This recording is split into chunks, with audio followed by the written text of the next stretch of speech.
Summer వచ్చేసింది, పెళ్ళిళ్ళు start అయిపోయాయి, ఎన్నో ముహూర్తాలు ఉంటాయి. సో మీ బంధువుల్ని, స్నేహితుల్ని ఈ ఫంక్షన్స్కి పిలిచి ఆతిథ్యాన్ని స్వీకరించమని చెప్పేసి ఎంతో అద్భుతంగా పిలుస్తాం. పిలిచి మనం రిటర్న్ గిఫ్ట్గా ఏమి ఇస్తున్నాం? క్యాన్సర్ ఇస్తున్నాం. అరేంటి ఇదేంటి క్యాన్సర్ ఎలా ఇస్తున్నాం? మనం పిలిచిందేమో పెళ్ళికి అందంగా స్నాక్స్ ఇచ్చాం, భోజనాలు పెట్టాం, మరి క్యాన్సర్ ఇవ్వడం ఏంట్రా, ఇడవడరా ఇలా చెప్తున్నాడు అనుకుంటున్నారు కదా.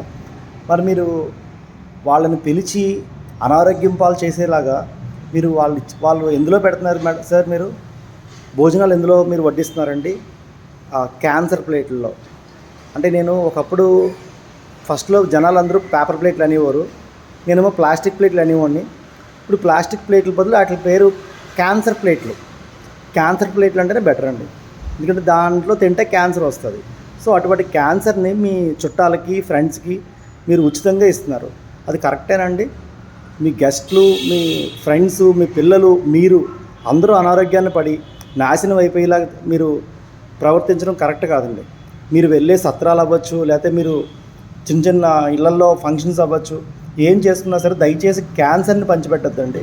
మీరు పంచిపెట్టేది ఏమైనా ఉంటే కనుక అందంగా స్టీల్ ప్లేట్లలోనో, లేదా పింగాణీ ప్లేట్లలోనో, లేదా ప్లాస్టిక్ అంటే ఈ పేపర్ ప్లేట్లు టైప్ సన్నని పొర ఉంటుంది కదా, అలాంటి ప్లేట్లు కాకుండా దళసరిగా ఉంటాయండి. ఆ డీమార్ట్లలో అట్లా ఇట్లా దొరుకుతాయి, 100-150 రూపాయల ప్లేట్ ఉంటుంది. అటువంటి ప్లేట్లలోనూ ఏర్పాటు చేయండి వారికి ఇచ్చే భోజనాన్ని. అనవసరంగా మీరు నాశనం చేసి వాళ్ళ జీవితాలను పాడు చేయొద్దు, అలాగే నేచర్ని కూడా పాడు చేయొద్దు. అతి కష్టంగా మీరు ఎంత డబ్బులు కూడా ఖర్చు పెట్టాలి ఆ ప్లేట్లు కొనడానికి. ఆ ప్లేట్లని మళ్ళీ భూమిలో కలవు. ఆ భూమిలో కలగకుండా మున్సిపాలిటీ వాళ్ళు ఏం చేస్తారు, ఒక్కొక్కసారి ఏదో కొన్ని ప్లేట్లు ఉంటే డంప్లో తోసేస్తారు. కొన్ని ప్లేట్లు ఏం చేస్తారంటే ఎక్కువగా ఉన్నాయని కొన్ని ప్లేట్లు అవి ఫైర్ చేస్తే అది ఓజోన్ పొరకి ఇబ్బంది పెడుతుంది. అది మొత్తం గ్రీన్ జోన్ అంతా పాడైపోతుంది. రేపన్న రోజు గ్లోబల్ వార్మింగ్ వస్తుంది. గ్లోబల్ వార్మింగ్ అంటే మొత్తం మన ప్రపంచమే నాశనం అయిపోతుంది. అన్నీ తెలిసి కూడా ప్రభుత్వాలు, అందులో మన ఆంధ్రప్రదేశ్ ప్రభుత్వం మరీ దారుణంగా తయారైంది. ఈ పర్యావరణ శాఖ మొత్తం నాశనం అయిపోయింది. మరి చంద్రబాబు నాయుడు గారు, పవన్ కళ్యాణ్ గారు మరి ఇటువంటి వాటి మీద దృష్టి తీసుకోకుండా ఎందుకు గాలికి వదిలేస్తున్నారు ఇప్పటికీ నాకు అర్థం అవడం లేదు. ఎందుకంటే ఇది నా సమస్య కాదు, మీ సమస్య కాదు, ఇది అందరి సమస్య. ఒక 10 మంది 20 మంది యాక్సిడెంట్లో చనిపోతే చాలా పెద్ద అడావిడి జరిగిపోతుంది. కానీ ప్రతిరోజు 20 మంది 30 మంది ఈ క్యాన్సర్ బారిన పడి చచ్చిపోతున్నారు ఈ దేశం మొత్తం మీద.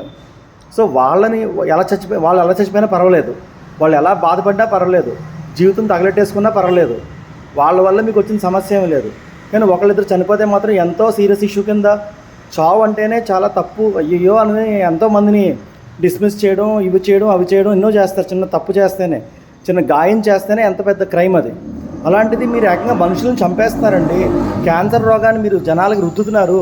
పొలిటికల్ చేతిలోనే మొత్తం స్టేట్ అంతా ఉంటుంది.